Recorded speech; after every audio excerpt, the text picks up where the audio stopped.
Typically speaking, I aim for structured videos on this channel to be short. I'm a firm believer in not wasting your time, and therefore structure my work in such a way that you neither have to have played a game, nor do you need to know every detail about a game for it to serve as the bedrock text of any given article. This works really well when I'm talking about indie games or games that deserve some big concept demonstration that I want to be easy to remember.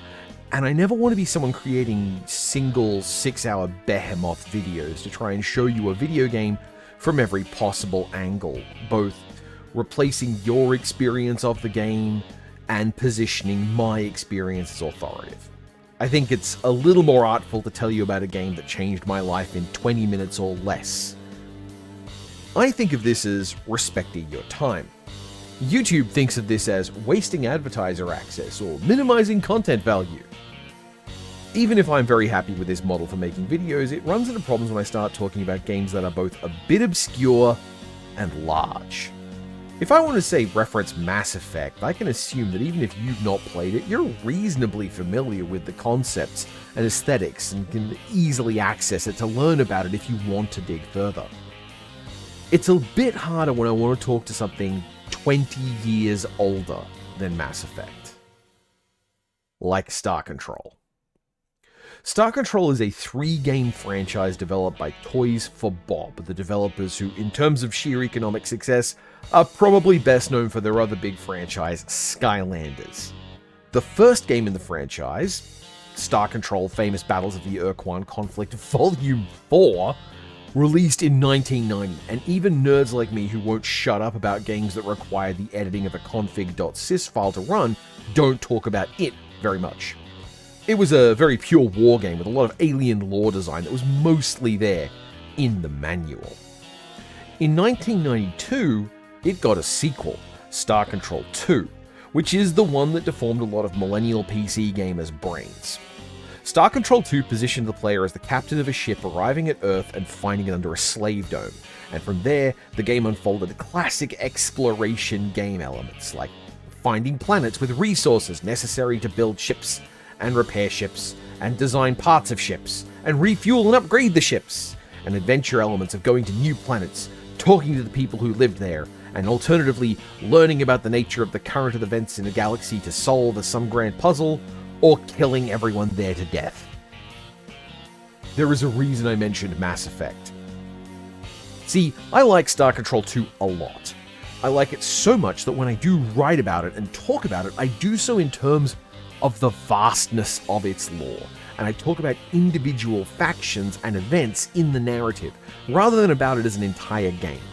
If you asked me to play the melee mode with you, you would find out how bad I am at the parts of the game that involve, skill, and I will happily admit that when I play it, I'm constantly looking up guides for the right locations to go to for mineral-rich planets in order to finance my bad planning. What interests me about Star Control 2 is talking through big, elaborate dialogue trees with weird people on distant planets who, at least in Star Control 2, are in many cases representative of a single weird fetish. The game is just too big. There are too many little science fiction stories woven together to engage with as some simple, straightforward box of a narrative, and worse, some of those stories are completely missable. Playing through Star Control 2 exhaustively is very hard. I'd rather do a single article about the queerness and coding in the Androsynth, or the Zokfot pick and funny genocides, or just tell the story of the Urquan and their excruciators. I could talk about Star Control 2 for what feels to me like forever. And then there was Star Control 3. It's the sequel to Star Control 2, and as far as sequels go, it is one of them. It's a game, and by the standards of the time, a pretty good one. But the more time goes on, and with the replayability of Star Control 2 more and more present in the mind, the more obvious it is that Star Control 3 is a pretty good game that sequels an all-timer classic that elevated the entire form. Plus, the ending of the third installment should ideally not be considered one of the most disappointing game endings, courtesy of GameStop in 2000. Again, There's a reason I mentioned Mass Effect. Nevertheless, at the heart of Star Control 3, there is still some of that same spirit of trying a lot of weird science fiction-y ideas and seeing if they can show a world in many angles, in ways that make the reader reflect on their identity and their humanity. It's a little tragic where there are whole lines of narrative that you probably won't ever experience unless you play the game. And you won't play the game! Because Star Control 3 isn't a lot of fun and it's hard to extract all of the interesting bits. Just count the slides. This game is not widely documented. There's no delightful wiki full of extremely well-populated gallery images at high res, because nobody cares.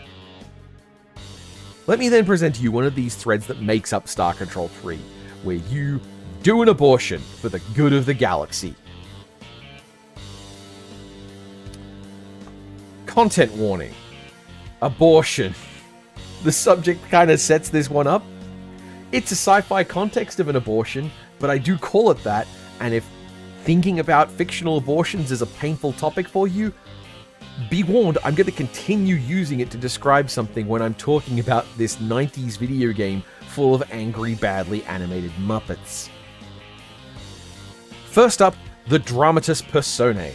You have yourself, the captain, stranded in a new sector of space with some of your scattered allies and some new alliances to form. In this space, there's this villainous empire known as the Ploxus Plutocrats, and we will get to them one day, that oversee the hegemonic Crux. The Crux is this thing that is ostensibly an alliance of equals. It just so happens that the Ploxus make all the decisions, and through capitalism and chicanery, but I repeat myself, all the other cultures involved just happen to be basically slave cultures. I said we'll get to them one day, okay? Leave it out. The Ploxus aren't heavy hitters. Their ships kind of suck, and there aren't a lot of them. The Crux is supported militarily by at least two forces of heavy hitters. The Katang, who, again, we'll get to at some point, and most importantly for this conversation, the Claire-Conclave. Hailing from the Enkidu star system, the Claire-Conclave are silicon-based rock people who act very slowly but very decisively. Their whole vibe is smooth rock dudes. They're biological, but they might not count as organic, as we don't know if they have any carbon in them instead of silicon. They're also one of those encounters you don't want to push when you run into them at random, because they are hard as coffin nails. The Claire-Conclave are honestly pretty cool dudes. While the Katang are blustery and obnoxious, the Claire-Conclave are patient and only fight you because the hegemonic Crux orders it. They don't like the hegemonic Crux though. They're not very honorable. They're not a trustworthy group, especially since they basically just operate on the orders of the Ploxus in specific, and the Ploxus suck. But you'll roll up, have a conversation with them, and then the Claire-Conclave will nod politely, wrap the conversation up, and then try to stuff your head down between your shoulders. Why would they do that? Well, it's because they've been ordered to. The Crux wants them defending Crux bases, and the Claire-Conclave are honor bound to do that. When you investigate, you get a version of the story from the Claire-Conclave that represents what they know as best they know it, and that's when we get into the dread spectre of gender. All but one Claire-Conclave you see has no meaningfully differentiated gender, at least as far as they tell us. You, the captain, do use he for them at one point, which is a fair implication in the binary-obsessed, no singular they-them times of the late 90s, but it's much more fair to say that the Claire-Conclave are a culture of non-reproducing individuals of a species with a single reproducing individual, known as their queen. The queen does not reproduce sexually, so it would be a slight misnomer to refer to it as a sexually dimorphic species. Rather, the reproducing individual is visibly and tangibly different to the non-reproducers. How different? Well, we don't get a strong vibe on how Claire-Conclave scale versus humans, but they definitely project big, strong, scary dude energy.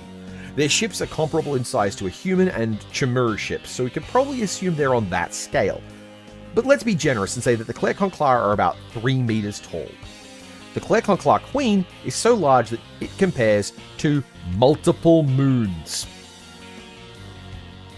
At some point, the Claire-Conclave Queen told the rest of the Claire-Conclave that they had done something dreadful to the Ploxus, eliminating half their population.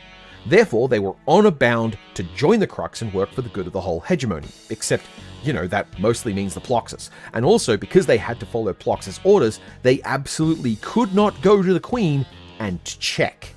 The Queen had, for some reason, decided to move to the bedrock of a planet that the Ploxus owned. And there, the Clair were stuck. They were stuck because, based on the last known information they had, their Queen told them that they had to work for the Ploxus and not ask any follow-up questions, which was obviously sketchy as hell, and they could tell that the Ploxus were probably shifty, but they were told by their Queen, and what were they going to do about that? Assume the Queen was lying? Thus, the Clair's plight.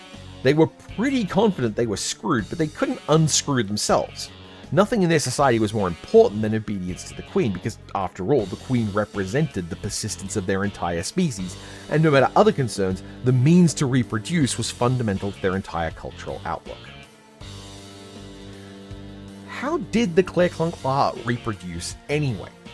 You could talk to them about it and find out how.